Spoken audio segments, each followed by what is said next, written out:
주께서 가르쳐 주신 기도 속에서 빚진 자임을 내 각자의 마음 가운데서 정확히 알고 그 빚진 자를 향해서 이렇게 기도하라는 그 말씀의 깊은 의미를 깨달을 때까지 주께서 도우시고 불쌍히 여겨주시옵소서. 주 예수 그리스도의 이름으로 기도하옵나이다. 아멘. 주님의 기도를 할 수 있는 자격이란 말 없지만 굳이 자격이란 말 붙인다면은 필요를 가진 사람이었죠. 그리고 필요를 가진 사람이 우리였습니다. 6장 12절 말씀이. 그리고 그 죄라는 단어하고 죄 지은 자라는 단어가 다르게 번역하면 빚이었고 빚진 자였죠.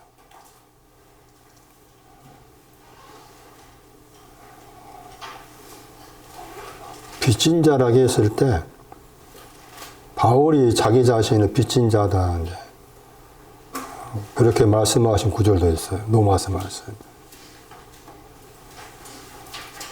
그러니까 바울의 신앙도 빚진 신앙이었으니까 우리 각자가 하나님 앞에서 나는 빚져 있음을 아는 것이 참 중요한 일이라는 거죠. 그래서 다시 빚진 것에 대한 설명을 더 할 필요가 있어가지고 누가 7장을 볼게요. 빚져 있다 하는 단어의 동사가 거기 나오니까 이 구절을 가지고 주님의 기도에 빚진 자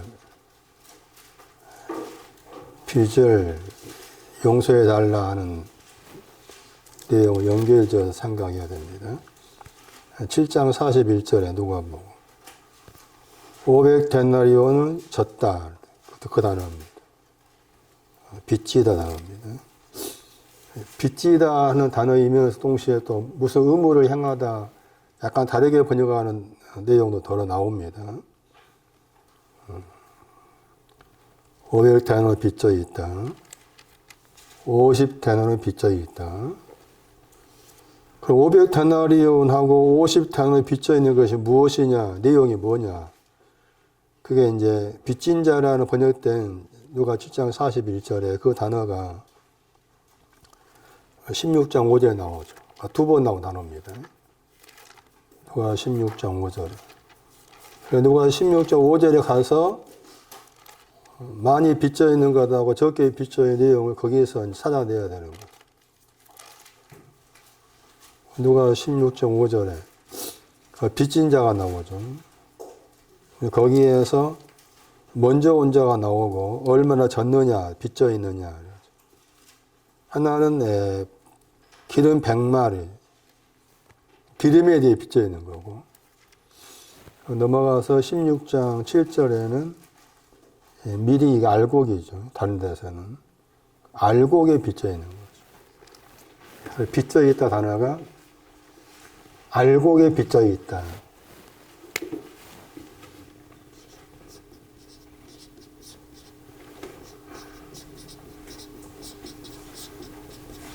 하나는 기름에 빚져 있다. 이 기름이 마태 25장에 슬기로운 처녀가 가지고 있는 기름입니다. 그러니까 기름에 빚져 있다는 말은 나는 아직 슬기로운 처녀가 안 되었다는 말이죠. 알곡에 빚져 있다 했을 때 나는 알곡이 안 되었다는 거예요. 그것부터 알아야 돼요. 나는 알곡이라는 신앙이 있어야 되는데 나는 아직 알곡의 신앙이 없구나. 그게 알곡에 빚져 있는 거예요. 나는 슬기로운 처녀가 돼야 되는데 아직 슬기로운 처녀가 안 되었구나. 그것이 기름에 빚져 있는 거예요. 그리고 알고 그랬을 때도 우리가 이제 좀 생각을 하셔야 되는데 알고 그랬을 때 히브리어에서 이 알곡을 번역할 때 헬라어로 번역할 때 그게 두 히브리 단어를 알곡으로 번역합니다. 그런 구절도 기억하셔야 알곡이 빚져 있다는 게 알곡이 안 됐다. 알곡이 돼야 되는데 아직 알곡이 안 되었구나 하는 것이 무엇인지를 이 헬라어의 히브리어를 가지고서 70인용을 통해서 헬라어의 히브리어를 가지고 복사 뭐 다 받았어요? 네. 말씀 안 드렸고 그게 종이가 너무 얇고 오래돼가지고 재본이 힘들고요. 그 장로님이 그거 스캔 떠가지고 그렇게밖에 방법이 없어요. 스캔 떠 수 있어요? 시간이 걸리더라도 한 장씩 스캔을 떠가지고 여기는 안 되는 거네. 예, 아예 몇 군데 가봤는데 종이 질이 너무 얇아서 기계 들어가면 다 찢어진대요. 그 스캔을 뚫으려면 어떻게 뜨는 거? 기계가 있어요? 피스로 뜨는 기계가 있거든요. 네. 일일이 뚫으려면 시간 많이 걸리겠네. 그렇구나, 또. 그래도 어쩔 수 없어. 그런 수고를 하셔야만 어떻게 해야, 만들어야 돼.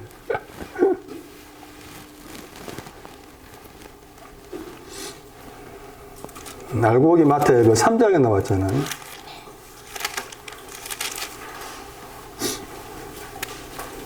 헬라어로 시토스라고 읽으면 헬라어가 시토스.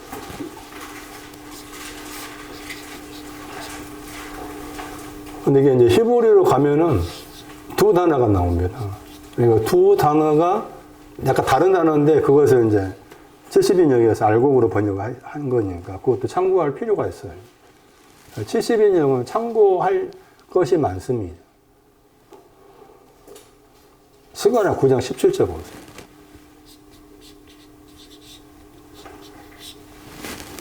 알곡이라고 했을 때 알곡이 뭐냐?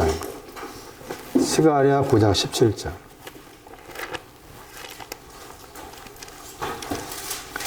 알곡이 돼야 되는데 아직 알곡이 안 돼 있는 것을 적게 빚져 있다.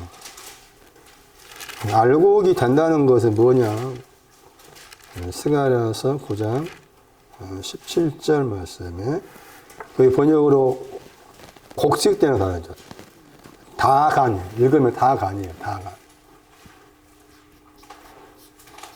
이 다간이라는 단어가 다곤 신상 들어보셨어요? 다곤. 그 다곤과 관련돼요. 다곤 신상할 때 다곤이 다간과 관련돼요. 그 곡식, 다간이라는 단어가 이제 헬라어로 옮기면은 여기 알곡이라는 단어죠. 영어 번역은 뭐라고 번역했어요? 콘이 했잖아. 주로 어떻게 콘 할 때가 있고 휘트 할 때가 있고 그런데 콘이라겠죠. 소년을 말합니다. 소년. 소년 번역했죠. 청년입니다. 청년. 청년의 신앙이 알곡입니다.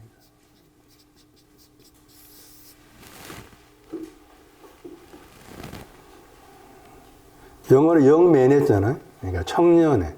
거기 영맨이 나오고 처녀가 나오죠. 처녀, 청년 이렇게 같이 나올 때가 있어요. 그 청년의 신앙이 알곡입니다.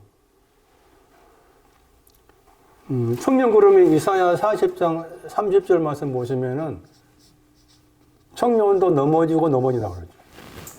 청년도 청년의 신앙 가지고 있다 할지라도 넘어지고 넘어진다. 아마추어가 오지 않았어. 이게 이제 헬라어로 옮기면 청년은 요한일서 2장입니다. 요한일서 2장 공부했었잖아요. 거기 청년 나오죠. 청년은 악한 자를 이겼다겠죠. 강한 자, 청년은 강한 자여서 악한 자를 이겼다겠죠. 그 신앙이 알곡입니다. 그렇게 생각하셔야 돼요. 청년의 신앙이 알곡이다.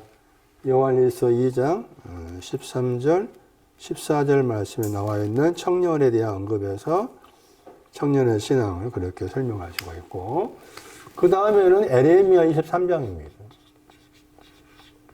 에레미야 23장에서는 다른 헬라어인데, 다른 헬라어 단어에 70인 여기에서 같이 번역했어요. 에레미야 23장 28절. 에레미야 23장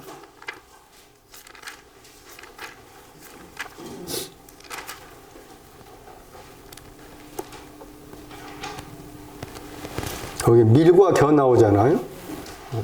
에레미야 23장 28절에 밀, 겨 나오죠. 거기 영어 단어가 휘트이죠. 여기 마태 3장 거기 12절 말씀에도 알고게 영어 단어 같은 단어죠. 예레미야 23장 28절에 바르입니다. 바르. 읽으면 바르라고 읽어요. 바르. 이게 알곡입니다. 다간도 알곡이고 청년, 바르도 알곡의 신앙입니다. 알곡. 바르. 많이 배웠던 단어입니다. 아가서 6장 9절 10절. 거기 바르 나옵니다.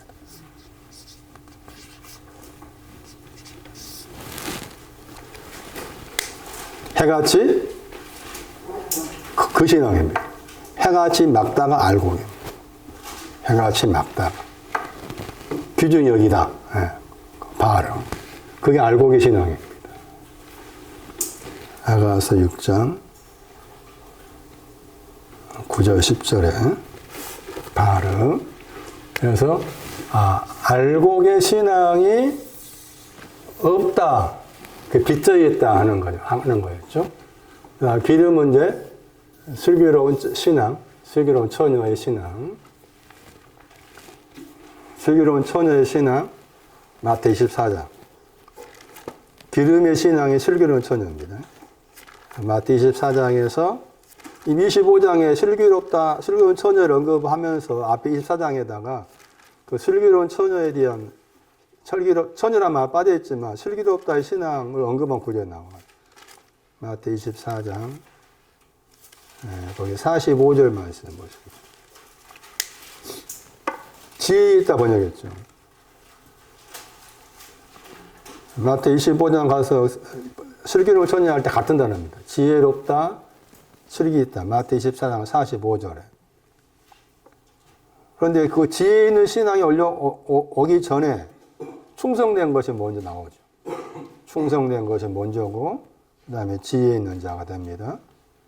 이게 중요한 거, 이 구절이 중요한 게, 지혜 있는 신앙이 와야만이 카코스를 이깁니다. 그래서 24장 48절에 카코스의 종이 나옵니다. 카코스는 악한 것인데, 그 악한 것을 기름의 슬기로운 처녀의 신앙이 와야만이 카코스를 이긴다는 거예요. 이 구분을 지어놨어. 그러니까 마태 24장 45절하고 48절 연결을 생각하셔야 돼요. 앞으로 카코스도 제가 많이 설명할 텐데, 카코스라는 악하다, 본질적 악하다. 본질적 악한 단어 자체가 본질적 악한 것인데, 이 본질적 악함을 이기는 신앙이 슬기로운 신앙이에요. 그것이 이제 기름과 관련해서 그렇게 말씀하고 있는 거예요. 그래서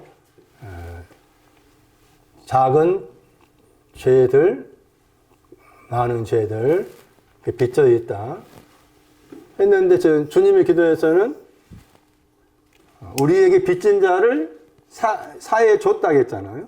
그 말의 의미는 나는 알고게 되었다는 거죠. 그렇게 생각하세요. 나는 알고게 되었어. 저는 알고게 빚져 있다가 알고 되었단 말보다도 알고게 빚져 있는데 알고게 빚진 것을 사함 받았어. 알고게 빚진 것을 사함 받은 것하고 알고게 되는 거 다르지. 다르다 생각하셔야 돼.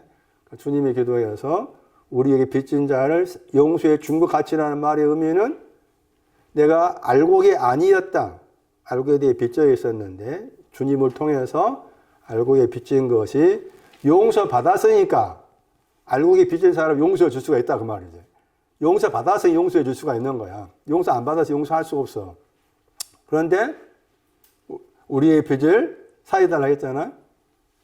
아직도 기름에 대해서 빚져 있는 거 그것을 사해 주시오. 이렇게 한 거예요. 근데 거기에서 이제 사하다, 용서하다, 사하다 했을 때 이 단어의 헬라어가 멀리 떨어져서 보내다입니다. 아포가 있어요. 아포 더하기 보내다입니다. 이것은 우리가 개인 생활과 관계에서 적용시켰을 때 내가 누군가를 용서한다고 했을 때 내 마음에서 멀리 떠나 보내야 돼요. 내 마음에서 멀리 떠나 보내는 것을 용서하다, 사하다 이렇게 하신 거예요. 그런데 거기 이제 구절 가운데 주님의 기도 가운데 이제 공통적인 내용이 뭔가 하면은 과거형을 썼고, 그 다음에 기도가 명령법입니다. 거기도 우리에게 죄 지은 자들에게 용서해 준 것 같이 우리 죄를 용서해 주시오 하고 명령법을 하라. 명령법으로 기도하라. 그것도 과거형이에요.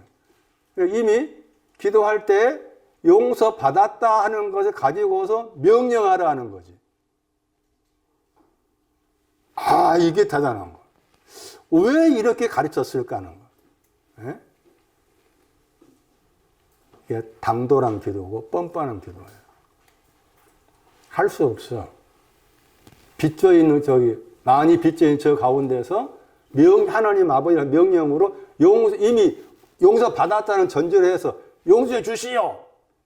라고 그렇게 하라고 가르친 거잖아. 왜 이렇게 가르쳤을까? 이 사이에 중보자가 계십니다. 예수 그리스도. 예수 그리스도를 의지해 살아간 거예요. 이미 예수 그리스도께서는 내가 기도하기 전에 나의 빚져 있는 걸 다 그분께서 가지고 가신 거야. 나를 힘입어서 명령하라 이렇게 한 거지. 여기에 중보자 생각하세요. 중보자 예수 그리스도. 그러니까 우리가 일반적으로 기도했을 때 예수 주님의 이름으로 기도합니다. 아멘 하잖아. 거기에 그 주님의 이름으로 기도합니다. 거기에 항상 중보하신다는 것을 깔고서 하셔야 돼. 중보하시나요? 내가 너를 위해서 중보자가 되었다. 나의 중보자를 통해서 저분께 명령해라. 과거형 명령. 다 그렇게 사용됐어요. 나중에 다 보시면. 거기 분해형을 보시면. 아, 이거 대단한 거. 그런데 지금 빚져 있는 게 지금 기름에 대해 빚져 있는 사람이잖아요. 그러면은 우리가 기도를 순서로 생각한다면 뭐부터 해야 될 것 같아요? 뭐가 제일 앞에 나와야 돼? 뭐가 제일 앞에 나와야 될까?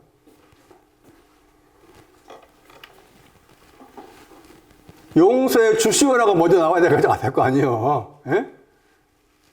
제가 기름이 빚져 있으니까 기름이 빚져 있는 것부터 용서해 주시오라고 이것부터 해야 될 거 아니에요. 순서가. 우리 순서 생각한다면. 그거 뭐부터 이야기해? 제일 먼저 나온 말씀이 뭐야? 하늘에 계신 우리 아버지잖아. 우리 생각과 달라. 우리가 할 때는, 우리가 순서를 한다면, 내가 지금 기대에 빚졌으니까 이것부터 용서해 주시오! 라고 제일 앞에다가 딱 해야 돼. 그건 주님이 가르쳤지만 아니에요. 하늘 때 안에 계신 우리 아버지라고 불러라. 이렇게 나와 있어요. 집에 가셔가지고 나중에 읽어보시면서, 원어 보시면서, 중보다 생각하시고, 굉장히 뻔뻔하게, 아버지께 뻔뻔하게, 당돌하게 기도하라고 하신 것이구나. 이해를 하셔야 돼요.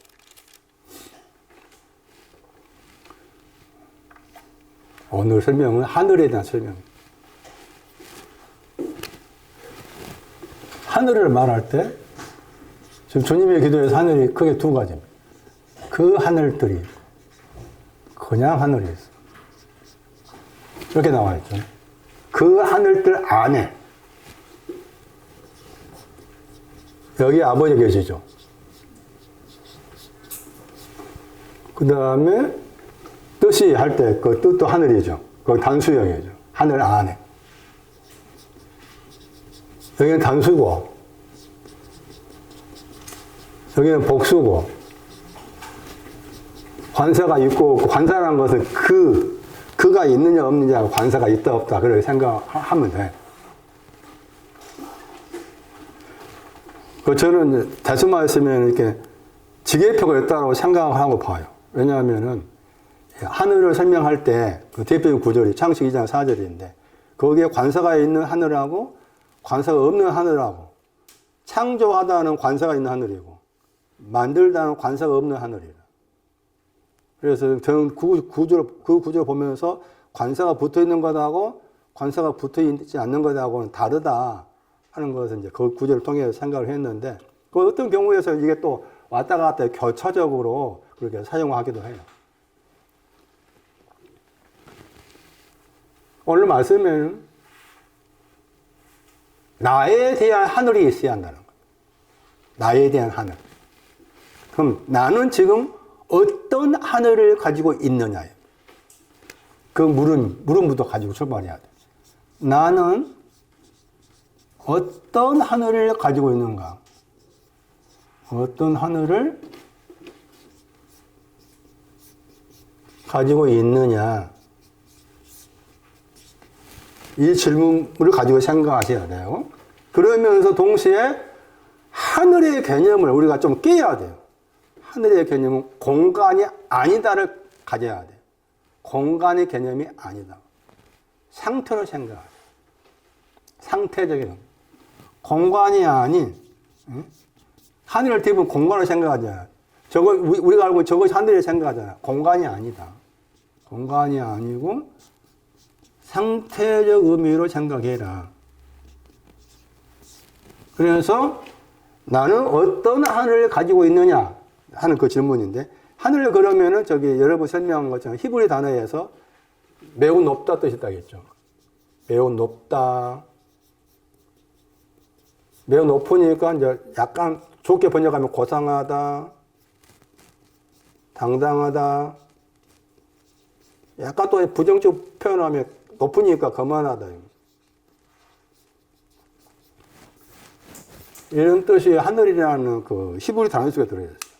헬라어 단어에서는 하늘을 말할 때 행복, 능력, 영원 이렇게 설명이 나왔어요. 헬라어 사전에. 헬라어 사전에서는. 히브리 단어에서는 약간 다르게 이렇게 설명했어요. 그래서 나는 어떤 하늘을 가지고 있느냐라고 했을 때 하늘에는 내용이 많다 그 말이지.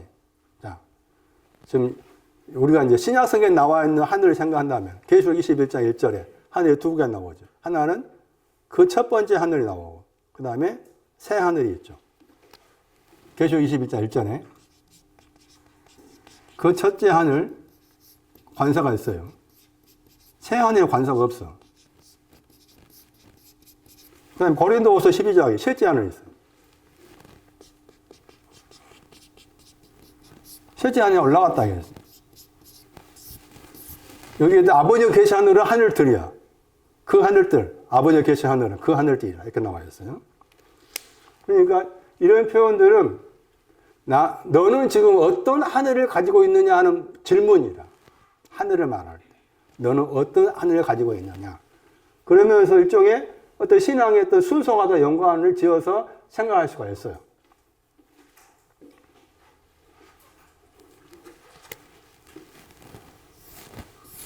첫째 하늘을 가지고 있느냐, 새 하늘을 가지고 있느냐, 셋째 하늘을 가지고 있느냐, 아버지가 계신 하늘들 안에 있느냐, 이와 같이 이런 질문이 필요하다 하는 것이 이 구절을 통해서 좀 생각을 해야 돼. 그게 신명기에서 28장을 보시면은 거기에는 관사가 없는 하늘이 나오는데 관사가 없는 하늘을 설명하면서 이런 표현이 나와요. 신명기에서 28장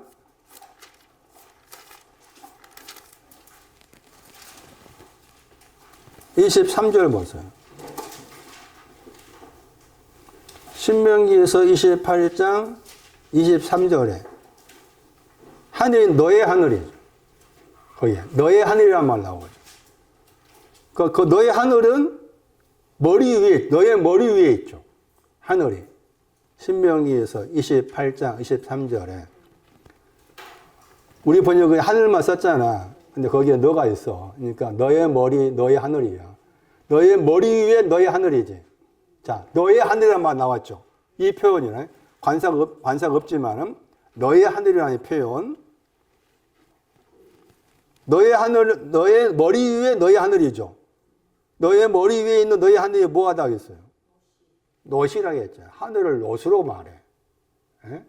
그러니까 이런 표현이 하늘의 개념이 공간이 아니다는 거지. 하늘이 놋이라, 놋. 놋은 썩음이야. 에레미 6장 28절 꼭 기억하세요. 놋하고 철을 말할 때 놋과 철을 믿는 사람 관계에서 말했어. 그래서 썩는다 나와. 여기는 너라고 했잖아. 너의 하늘 그랬잖아. 레위기서 26장은 너희라고 했어. 레위기서 26장에.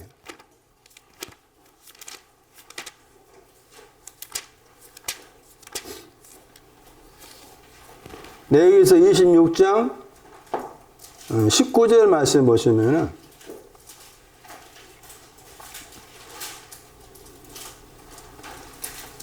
너희 하늘 그랬잖아요. 근데 이 너희가 누군가 하면은 레위기 26장 18절에 죄가 있는 사람이에요. 너희 죄.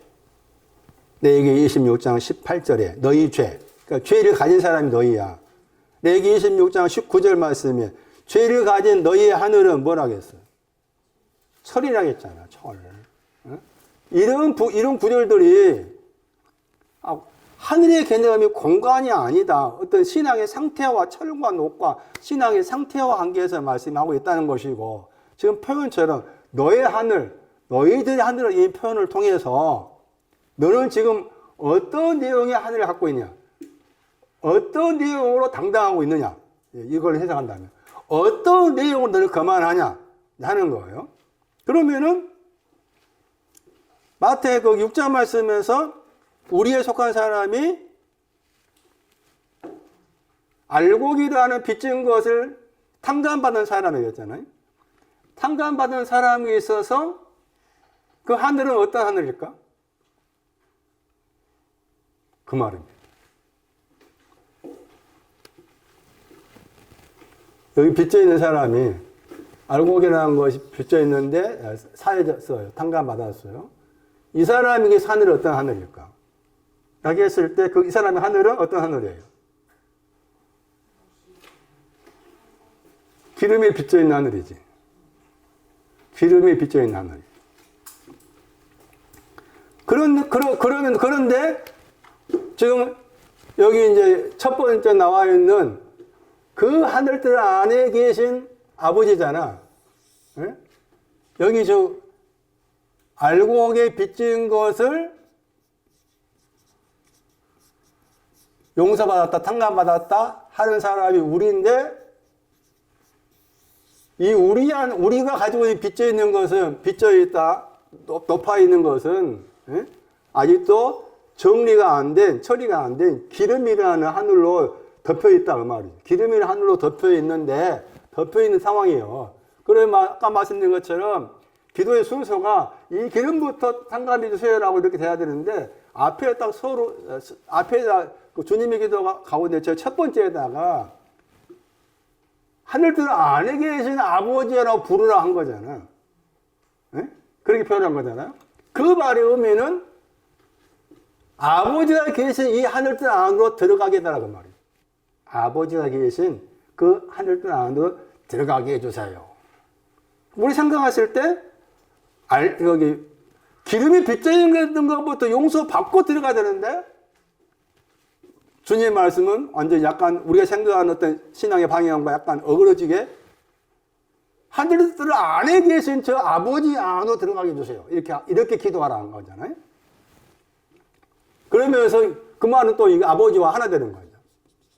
아버지와 하나 되게 해달라. 그래서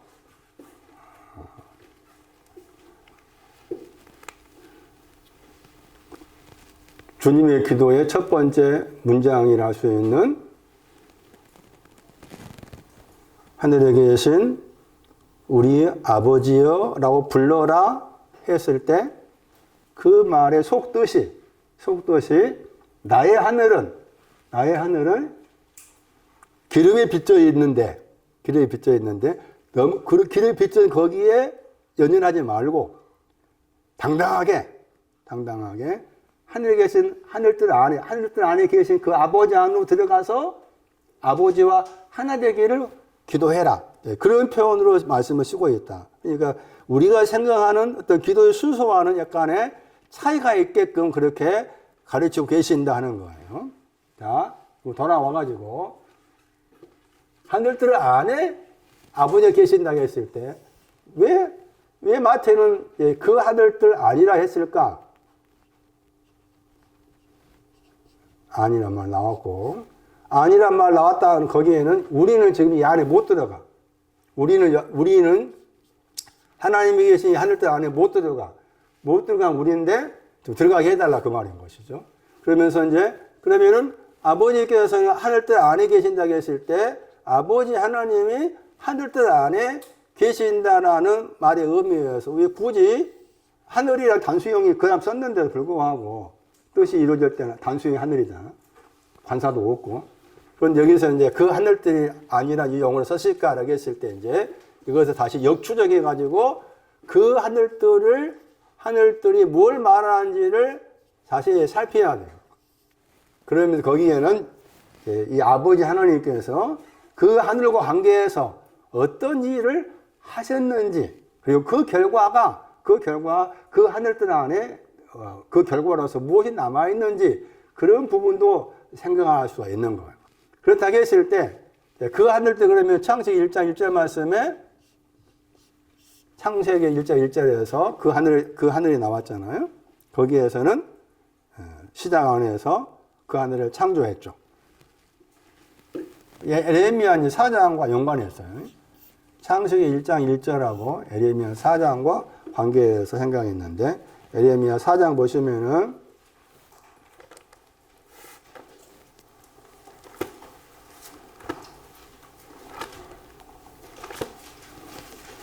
나는 창세기 1장 1절에서 시작 안에 하나님께서 하늘과 땅을 내 속에다가 내 안에다가 창조하여서 믿는다라고 했을 때 그것은 나의 하늘이 되는 거죠. 그렇지만은 에레미야 4장 보시면은 그 하늘이 이렇게 나와 있죠. 거기에 이제 그 땅이 나오고 그 하늘들이 나오죠. 에레미야 4장 23절에 그 땅이 혼돈하고 공허하다. 이게 창세기 1장 2절이었어요. 그러니까 창세기 1장 2절이 그 땅 혼돈하고 공허하다는 그 설명이 나왔는데 에레미야 4장 24절 말씀 와가지고 에레미야가 또 그것을 쓰고 있고 그 다음에 그 하늘들을 향하여서 보니까 그 하늘들에는 뭐가 없어요? 빛이 없다고 했죠. 그래서 거기 빛이랑 거기에 3인칭 복수가 나오잖아. ZP가 나오죠. 그 ZP가 하늘들이 복수라는 거야. 그러니까 창세기 1장 1절에서 창조된 하늘에는 빛이 없어. 처음에는 이와 같이 하늘이 있는데 그 하늘이 있는데 빛이 없어. 빛이 없는 하늘이야. 제일 먼저 빛은 시편 37편 말씀에 의의 빛이에요. 시편 37편 6절 말씀에 의의 빛. 잠언 4장 18절 말씀도 의의 빛보다 더 높은 빛이 나와요. 잠언 4장 18절 말씀에 그런 빛이 없어. 의의 빛도 없고 잠언 4장 18절 말씀에 빛도 없어. 지금 아버지가 계신 그 하늘들 안을 설명하고 있는 거예요. 빛이 없는 그 하늘에 그 말은 빛이 없는 하늘이란 말은 이 말이 무슨 말이냐? 내 속에 나는 하나님의 의가 있는지 없는지 모르겠다. 그건 뭐예요? 나의 하늘이지. 그게 나의 하늘이야. 내가 하나님이 나를 창조했다 하는 걸 내가 알겠다. 그거 창세기 1장 1절에 해당이 되지만 아직 내 속에서 의가 뭔지 정확히 모르겠다 하면 그 자체가 창조된 하늘을 가지고 있지만 빛이 없으니까 빛이 없는 하늘을 또 가지고 있는 거지. 그런데 거기에서 이 아버지가 하신 일이 빛이 없는 나의 하늘을 빛으로 만들어 가신다는 거예요. 그게 아버지가 하신 일이야. 그 하늘들 안에서. 그러니까 내가 빛이 없습니다 하실 때 그래 내가 빛이 없다고 고백하니 내가 너에게 이런 내용의 빛을 주겠다 하신 의미가 그 하늘들 안에 계신 아버지의 내용 속에 들어있다 그 말이지. 그 다음 보시면은 빛이 없다 하겠고 그 다음 보시면은 에레미야 4장 28절 말씀에 그 하늘이 위에 있는 하늘이라고 여기 또 보면은 위에 있는 하늘이라고 했죠. 에레미야 4장 28절에 또 위에 있는 하늘이 있고 그냥 하늘이 있는 여기서 위에 있는 하늘이 위에 있는 하늘이 흑암하다겠죠. 이 흑암하다 하는 것도 아버지께서 흑암하고 있는 흑암한 나의 하늘을 흑암을 없애는 거지. 그런 내용도 그 하늘들 안에 계신 아버지 내용 속에 들어있다. 자, 흑암하다고 했을 때 흑암하다 단어가 카다르예요. 읽으면 카다르 이렇게. 이 카다르라는 단어인데 이 단어가 저기 아가서 1장 말씀에 게다리아 말 나와. 게달. 게다리아 단어와 연관 단어예요. 이 카다르가. 여기서 이제 흑암하다 번역했지만 약간 이제 다르게 번역하면 애통하다 뜻도 들어있어요. 단어가. 흑암하다가. 그런데 이 단어가 이제 가리키는 신앙적인 의미가 있는 단어가 구절이 있어요. 욥기 5장 11절.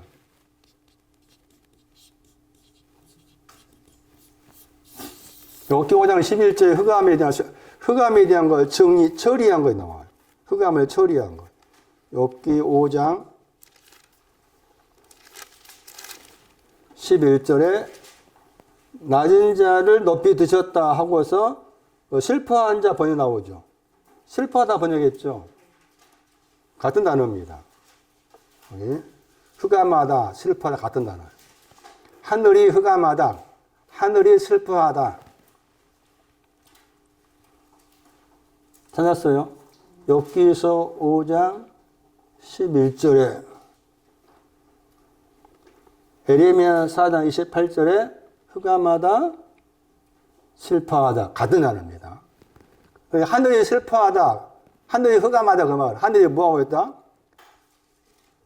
하늘이 슬퍼하고 있다. 하늘이 흑암하다. 하늘이 슬퍼하고 있다. 하늘이 슬퍼하니까 어떻게 한다고 했어요? 욥기 5장 11절에 안전한 곳이 구원이. 구원으로 서게 한다고 했죠? 번역을. 그러니까 흑암하다, 애통하다, 슬퍼하다의 끝이 구원이에요. 구원. 이것도 지금 내가 흑암하면은 애통하고 있으면은 아버지께서 나를 구원으로 바꿔주신다는 거예요. 지금 말씀이 복잡하잖아요. 그 하늘 뜻이 아니란 말이 간단한 말씀이 아니다. 아까 말씀드린 것처럼 내 영혼의 하늘은 지금 어떤 하늘이냐 하는 그 질문을 가질 필요가 있다. 그런데 내 영혼이 빛이 없는 하늘을 가지고 있다 할지라도 아버지께서 나를 빛으로 바꿔주실 것이고, 내 영혼이 흑암한 가운데 있을 때 저분은 나를 구원으로 바꿔주시고, 이런 일을 하시는 분이 하늘 뜻 안에 계신 아버지. 그렇게 불러라. 그 말은 네가 우리에 속한 너가 기름에 대해 비춰 있는 너가 너를 하늘 땅에 집어넣어 가지고 아버지와 하나 되게 만들어 줄 테니까 그런 배경이 깔려 있는 말씀으로 이해를 하셔야 돼요. 그 다음에 시편 96편 11절.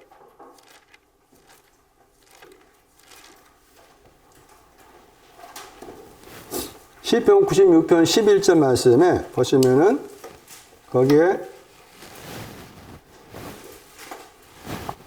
그 하늘이 나오고 그 땅이 나옵니다. 그러면서 그 하늘은 기뻐하다겠죠. 그 하늘은 기뻐하다. 그 다음에 그 땅은 즐거워하다겠죠. 자, 여기 기뻐하다 단어하고 즐거워하다. 그 하늘에 대해서는 그 하늘은 기뻐해라. 우리가 알고 있는 공간의 하늘이라면 어떻게 기뻐하냐고. 우리가 알고 있는 공간의 땅이라면 어떻게 즐거워하냐고.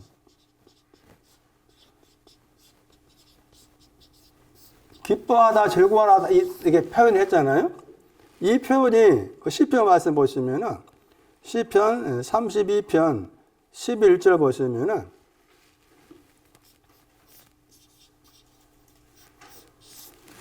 의인들한테 한 말이에요. 의인들한테. 찾아보세요.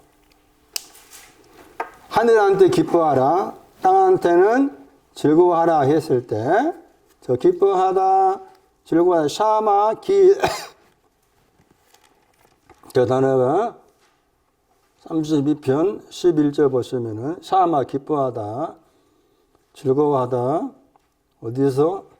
여호와 안에서, 누구한테? 누가에게? 의인 그랬죠. 의인들아 그랬잖아요. 시편 32편 11절에 의인들에게 한 말이죠. 의인들아 기뻐하라. 의인들아 즐거워하라 했잖아. 근데 기뻐하다가 96편 11절 말씀에 하늘한테 사용했잖아. 그 말의 의미는 뭐예요?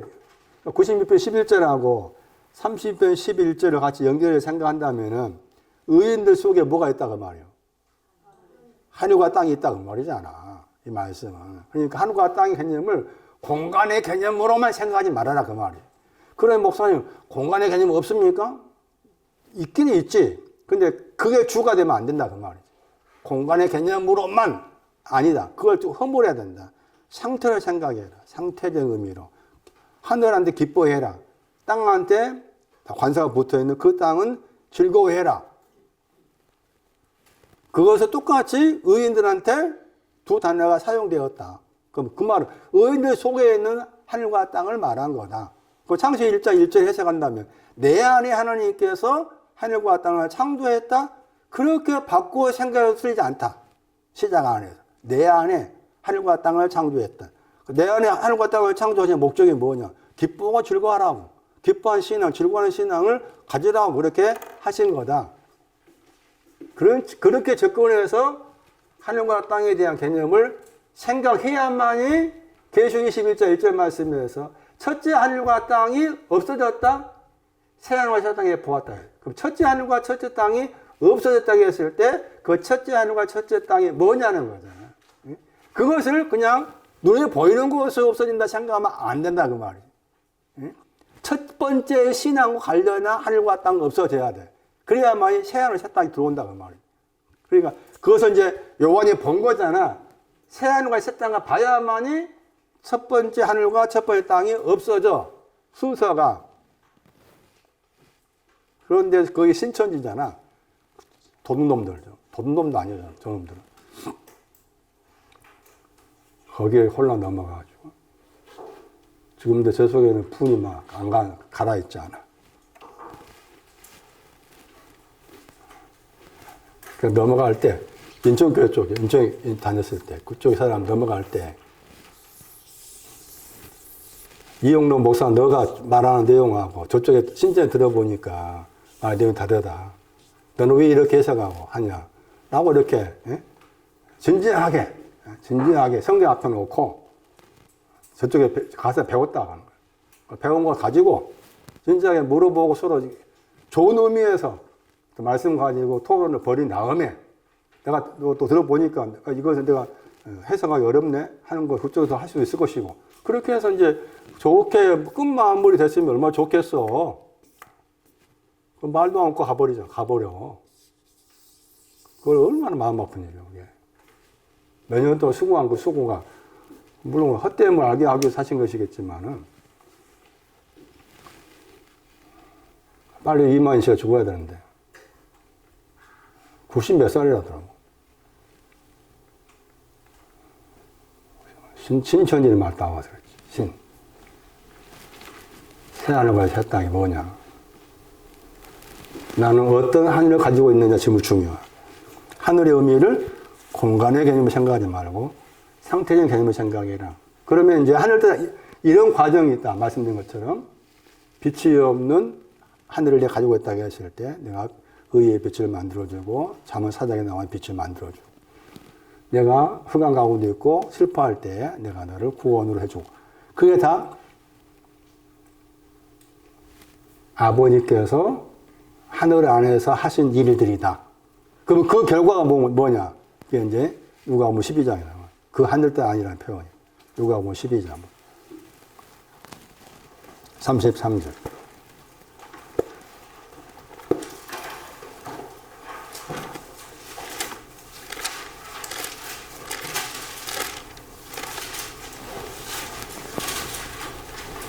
똑같이 엔토이스 우라노이스 했잖아. 원어성경에. 그 하늘들 아니라. 누가 12장 33절. 이 구절 중요해요. 마태복음에 주님의 기도가 나와 있는 그 하늘들 안에 계신 아버지라고 했을 때 그 하늘들 안에 신앙이 뭔지 설명한 구절.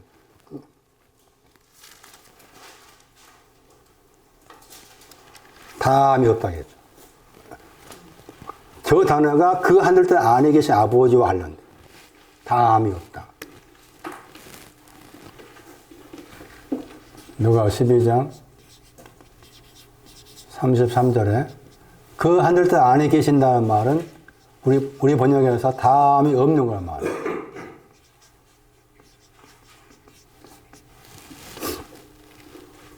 물론 그 옆에 다음이 없다고 관련해서 본문을 언급하고 있지만, 이 표현이 이제 마태 6장하고 6장에 나와 있는 거기 종과 동로 도적과 설명할 때로 다르지. 그 표현이. 누가는 그 하늘들 아니라는 말 썼고, 마태 6장 가면은 그냥 단수로 나와 있어요. 하늘 안에. 이렇게만. 관사가 없이.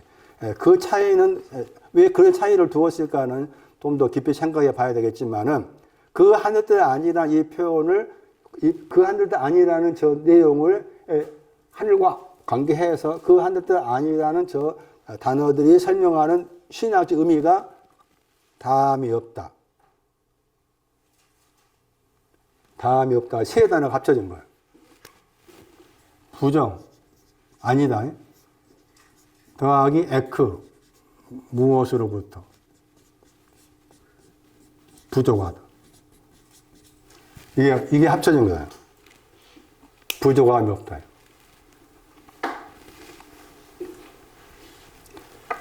하나님과 하나됨이 부족하다. 부족함이 없다.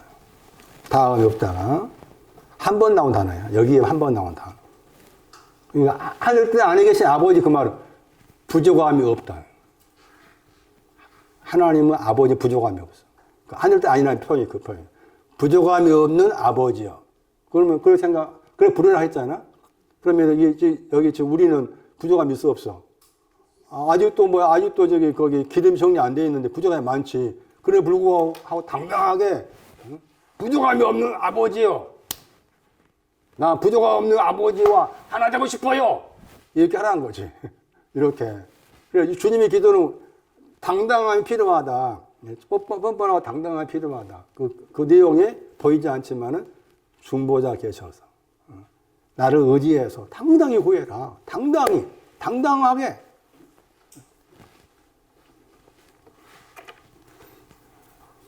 히브리 8장 1절은 오른편 보좌. 하늘도 아니란 말이. 오른편의 보좌란 말이야. 히브리서 8장 1절. 위엄의 오른편 보좌에 앉으셨다. 그 하늘도 아니란 말이야. 히브리서 8장 1절. 하늘들 안 보좌 우편. 그러니까 보좌 우편의 신앙도 부족함이 없다. 보좌 우편의 신앙도 부족함이 없는 신앙. 그러니까 하늘들 안에 계신 아버지란 말은 히브리 8장 1절을 생각하면은 위엄의 보좌 우편에 앉아 계신 분. 부족함이 없으신 분. 부족함이 없으신 아버지.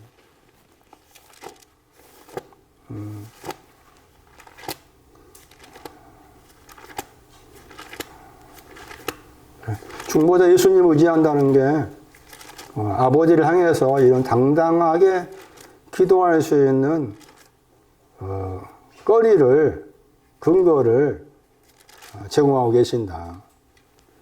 그래서 지금 주님의 기도에서 나온 말씀 가운데 제일 중요한 부분이 빚진 자에 대한 우리에 대한 설명을 정확하게 했기 때문에 내 자신이 하느님 앞에 아버지 앞에 어떤 내용의 빚을 지고 있는지를 아는 게 중요하다. 그 사람들한테 지금 이렇게 기도하라고 말씀하신 내용이다. 다시 정리하면은 아직 아버지가 계신 하늘들 안에 들어가지는 못했어. 당연히 못 들어가. 그런데 거기에 들어가서 아버지 하나 되게 해주시오. 뻔뻔한 기도지. 당돌한 기도.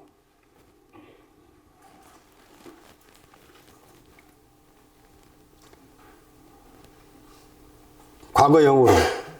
다음 동사는 과거형이죠. 거기 거룩히 여긴 받아라. 받게 해주시오. 거기도 과거형 명령법. 임하시옵소서 과거형 명령. 이루어지이다 과거형 명령. 6장 11, 마태 6장 11절에 주옵소서 과거형 명령법. 6장 12절 사하여 주옵소서 과거형 명령법이다. 그때 보시면 6장 13절 말씀에도 우리를 악한 것으로부터 구하옵소서 거기에도 과거형 명령. 과거형 명령법으로 그렇게 기도하라. 아직 과거형 명료법이라는 의미가 정확하게 여러 마음속에서 잘 이렇게 속에서 이렇게 잘 돌아가야 되는데 돌아가지 못하고 뻑뻑한 거 있잖아요. 그렇지만 계속 이 부분을 묵상하셔야 돼. 왜 저분이 과거형 명료법으로 기도하라 하셨는지 철저히 우리의 모든 기도에는 저분의 그 중보자의 저분을 신뢰하는 마음을 가지고서 아버지께 하는 것이다. 이미 내가 용서해달라고 기도하기 전에 이미 저분은 다 용서해 주고 준비하고 계시는 그런 중보자이신 저분을 신뢰하는 의미가 들어있는 것이다. 그런 설명을 할 수가 있어요. 하늘들 안에 계신 우리 아버지요. 아버지라고 했을 때 아버지와 관련한 다른 구절을 설명하고 마칠게요. 제가 감기가 걸려가지고 목이 새서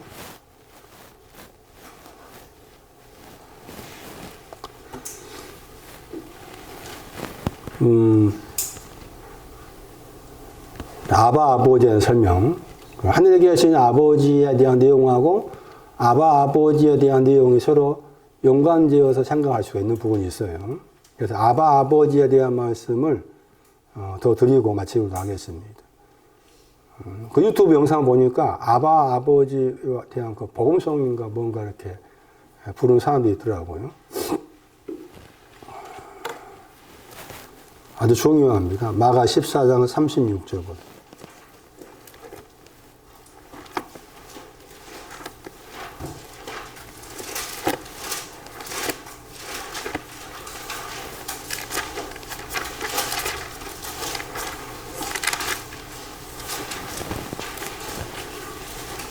그 아바라는 표현이 딱 신약 헬라어에 3번 나온다겠죠.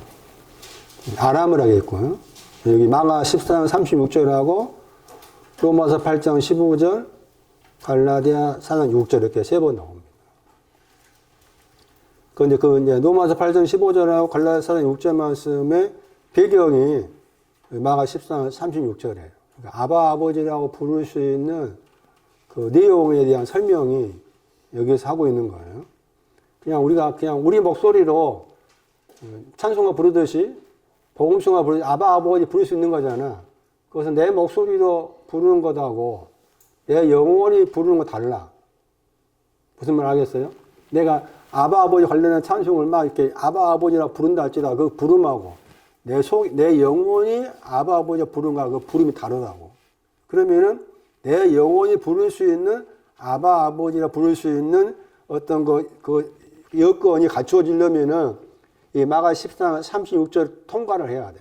왜 저분이 아바 아버지라고 부르시셨는지 그 이유가 결국 난이한테나 뭐 민나한테나 여러분 각자한테 아바 아버지가 부를 수 있도록 만드신 길을 열어주는 거야. 그 저분이 길을 열어주신 걸 잘 따라가면 나도 처음에는 내 목소리가 아바 아버지 이렇게 불렀어. 근데 그게 내 속에 어떤 뭐 진한 감동이나 그 감흥이 안 왔어. 그런데 여기를 따라가서 부르다 보니까 언젠가 내 속에서 아버지가 부를 때 속에서 막 뭉클함이 생기고 막 뭔가 감격스러움이 생겨와. 그러니까 한번 이렇게 내 의지로라도 아바 아버지에 대한 찬송, 복음성을 많이 부를 필요가 있다. 그게 내 목소리에 나온 것인지 내 속에서 나온 것인지를 구별하기 위해서. 내 속에서 나오려면은 지금 마가 14장에 나와 있는 저분이 아바 아버지라 부르게 하신 이유가 너도 이제 앞으로 아바 아버지라 불러라. 하늘에 계신 아버지도 엄밀히 말하면 아바 아버지에 해당이 돼. 그렇게 불러라 하기 위해서 저분이 미리 우리에게 길을 안내하기 위해서 하신 거예요. 그래 아바 아버지라고 했을 때 아바 아버지는 모든 것이 가능하시다. 저 말이 의미 중요하죠. 아바 아버지는 모든 것이 가능합니다 뜻이라. 아바 아버지는 모든 것이 가능하다. 가능하다가 할 수 있단 말. 모든 것을 할 수 있습니다. 그게 아바 아버지야. 그러면 생각했을 때 모든 것을 할 수 있다고 했을 때 이 말의 의미는 생활과 관련한 의미라기보다 신앙적 의미의 모든 것을 할 수 있답니다. 이미 앞에서 사용했어요. 모든 걸 살 수 있다가 앞에서 사용했기 때문에 그 앞에서 사용한 것을 가지고 와서 마가 14장을 볼 필요가 있는데 이미 마가 10장 27절 말씀에서 모든 걸 살 수 있다는 말 써졌어. 마가 10장 27절에.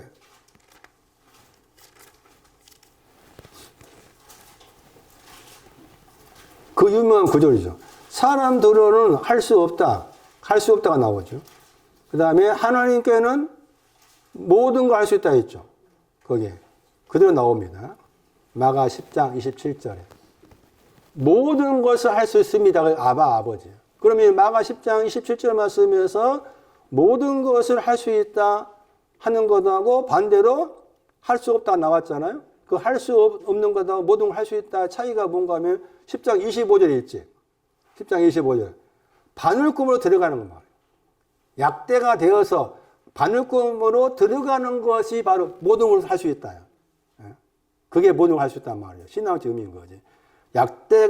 나를 약대로 만들어서 바늘꿈으로 들어가게 하는 것이 바로 모든 걸 살 수 있단 말이다. 거기 말씀 가운데서 쉽다라고 번역된 저기에 유가 들어있는데 저 유가 에베소 6장의 3절 유야. 유가 에베소 6장의 3절 유. 유 잘했다 배웠잖아. 제 끄트머리 유를 말해. 모든 걸 할 수 있다 그런 말. 아버지는 나를 약대가 되어서 바늘꿈으로 들어가게 하십니다. 바늘꿈으로 들어가는 것이 그게 이제 하나님 나라에 들어가는 거였고 그게 구원과 관련된 부분이잖아요. 그런 의미가 들어있는 아버지 모든 걸 할 수 있습니다. 바늘꿈을 통해서 들어가게 하십니다. 아버지. 그래서 여기 말씀에서는 바늘꿈을 통해서 바늘꿈을 통해서 들어가게 하신다 하는 것이 아버지신데 여기 말씀에서는 갑자기 이제 잔이 나옵니다. 잔. 이 잔이 나온 것도 모든 것을 할 수 있다고 관련한 내용이에요. 마가 14장 36절 말씀에 잔이 나왔어요. 그 잔이 있는데 이 잔을 가지고 계세요. 저분이. 잔을 가지고 있는데 나로부터 이 잔을 옮겨달라죠. 나로부터 잔을 옮겨주십시오.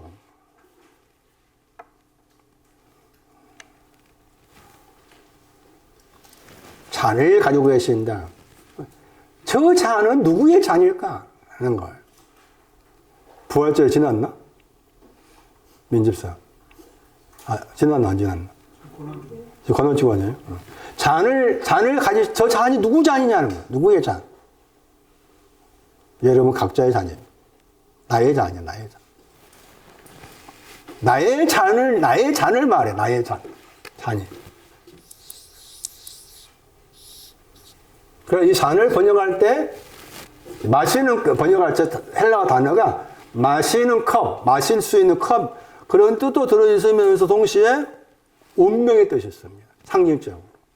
운명.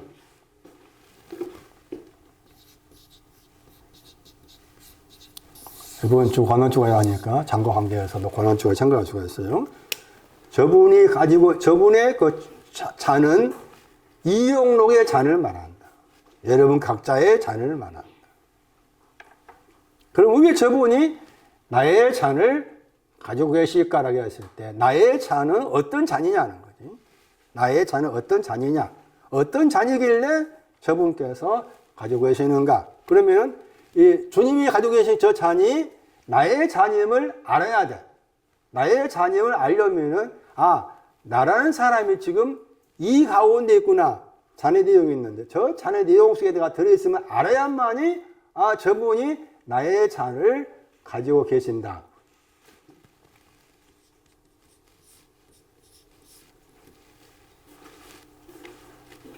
계시록 14장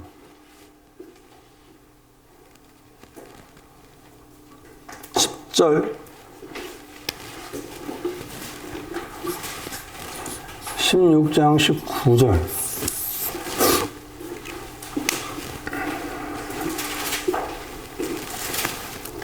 계시록 14장 10절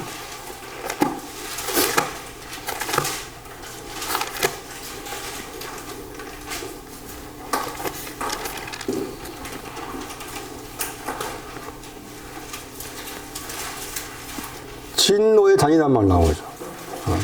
여기 진노의 잔이죠. 그래서 14, 10절은 진노, 잔이 진노. 근데 16장 가시면 또 다른 단어 나옵니다. 그래서 16장 19절 보시면은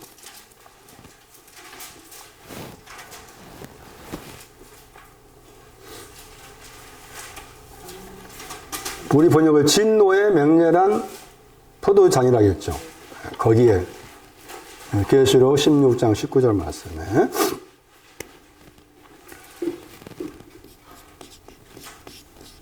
진노가 나오고 분노가 있어요.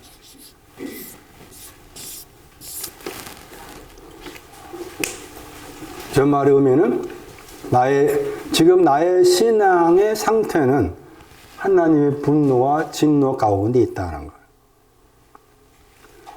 진노와 분노의 잔을 말해요. 저분이 가져오신 잔이 진노와 분노의 잔을 말해요. 근데 이제 진노와 분노라고 했을 때 번역할 때 이게 왔다 갔다 해. 우리 번역에서. 근데 이해가 더 높아. 오르게가 더 높아. 차이를 둬야 돼. 오르게가 높고 쉬모스가 더 낮아. 그렇게 차이를 둬. 지게표를 둬야 돼. 온도를 알아야 돼. 오르게가 진노, 맹렬함이 분노야. 쉬모스가. 맹렬함 했잖아? 저게 분노, 다른 데 분노 번역했을 거야. 진노, 분노, 지게표가 있다.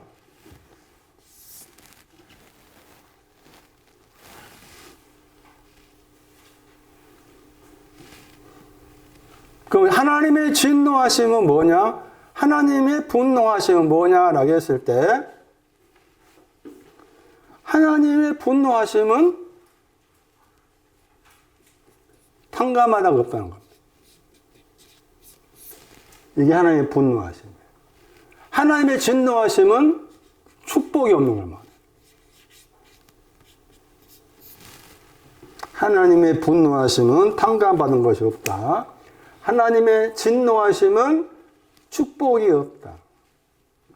그래서 저분께서 그러니까 내가 아직 확신이 없다면 지금 하나님 분노 가운데 있다 그 말이잖아. 그리고 내가 아직 축복의 신앙이 오지 않았으면은 하나님 진노 가운데 있다 그 말이지. 그래서 저분이 나의 분노와 진노를 가지신 잔을 저분께서 가지고 계셨다. 가지고 계셔가지고 그 분노와 진노의 잔을 바꾸시는 거. 그게 말이 중요해. 내가 하나님의 분노와 진노 가운데 있는데 이런 나의 분노와 진노를 저분께서 바꾸셔. 그 바꾸신 게 이게 감사야. 여기가 축복이야. 그래서 잔의 긍정이 축복과 감사야. 잔의 긍정이 축복과 감사. 제가 이 말씀을 나름대로 정리하면서 이제는 성찬식을 우리가 이 말씀을 정확하게 이해를 하고 하면은 성찬식 의미를 보다 더 정확하게 알겠다 생각이 들어요. 나중에 한번 이제 성찬식을 할 기회를 이제 갖고 싶다는 생각이 들었어요. 그래서 지금 잔을 말할 때 저 잔이 그런 두 가지 분노를 감사로 바꾸고 저게 모든 걸 할 수 있다 속에 들어있다 지금. 아버지가 모든 걸 할 수 있다. 그러면 거기 말씀에서 9절이 잔을 말할 때도 겉에 잔이 있고 속에 잔이 있다는 그런 표현이 나와요.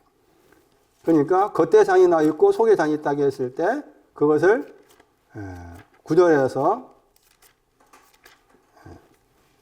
감사, 축복, 9절이 마태복음 26장 27절 밑에가 마태복음 26장 27절 위에가 고전 10장이에요. 고전 10장 16장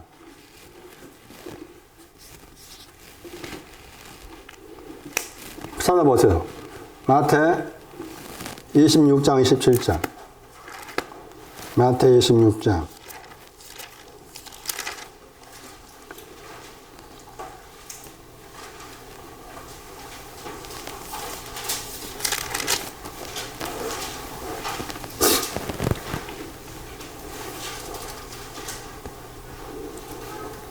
잔을 가지사가 영접하다입니다. 잔을 영접하사, 잔을 영접했죠? 그 다음에 무슨 말 나와요? 저기에 되어 있습니다. 사리하다, 감사하다. 유 더하기 카리조마, 탕감하다, 합성어. 자리했다 더하기 탕감하다. 잔의 신앙은 자리했다 더하기 탕감하다. 탕감하다인데, 넘기선까지 보시면은, 잔에 대한 설명 더 합니다. 26절, 28절 보시면. 이것은 죄사함을 얻게 하려고 그랬죠. 죄사함이 나오죠. 죄될 사함이 나와요. 얻게 하려고 많은 사람을 위해 흘리는 바 나의 피, 언약의 피라겠죠. 저게 이제 거기 분노와 관계된 거 정리하신 잔에 대한 내용인데, 그러면 죄될 사함이라고 하실 때 그 죄들이 누가 측정하면은 많은 죄들이 쌓여있느냐, 적은 죄들이 쌓여있느냐 한 거잖아. 여기에서는 앞에 많다가 붙어 있지. 마태 26장 28, 많다가 붙어 있지. 그러니까 많다가 단어하고 거기 죄들 사함하고 이렇게 관련을 지어야 돼. 그러면 뭐가 되는 거야? 500단을 빚져 있는 거야. 500단을 빚져 있는 탕감받는 걸 말해.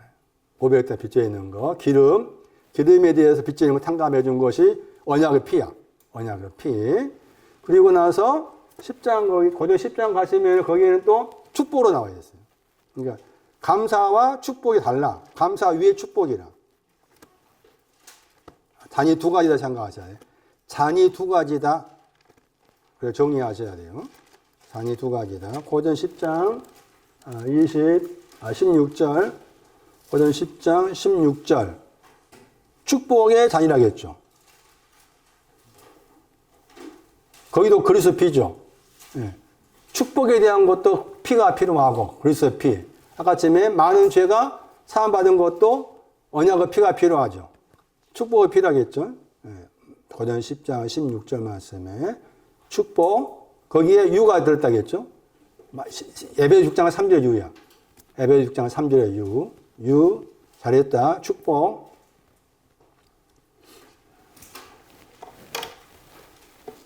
감사도, 그러니까 분노와 진노에 대한 것도 다 예수의 피와 관계된다. 탕감받는 것도 예수의 피와 관계되고, 축복의 신앙도 예수의 피와 관계된다 하는 것이에요. 자, 그래서 아버지는 나가 10장 관련해서 모든 것을 할 수 있다고 했을 때, 그 모든 것을 할 수 있는 것은 나를 약대로 만들어서 바늘 구멍 들어가게 하신다. 그 바늘 구멍이 뭐가 되겠어요? 지금 감사와 축복인 거죠. 감사와 축복.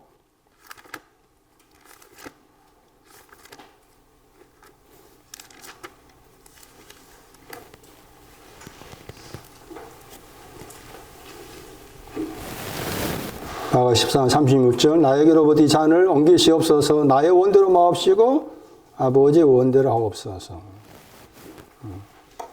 저분이 가지신 잔, 나의 분노와 진노의 잔이었다. 저분이 분노와 진노의 잔을 가지고 계심으로써 그것을 감사와 축복으로 바꾸시기 위해서 아버지는 모든 것을 할 수 있습니다. 잔과 관계는 남아 모든 것을 할 수 있습니다. 아버지라 삶 속에서 자꾸 불러라. 겉에 것을 부르다가 아주 속의 것을 터져 나올 때가 있을 거다. 아버지. 여기까지 하겠습니다.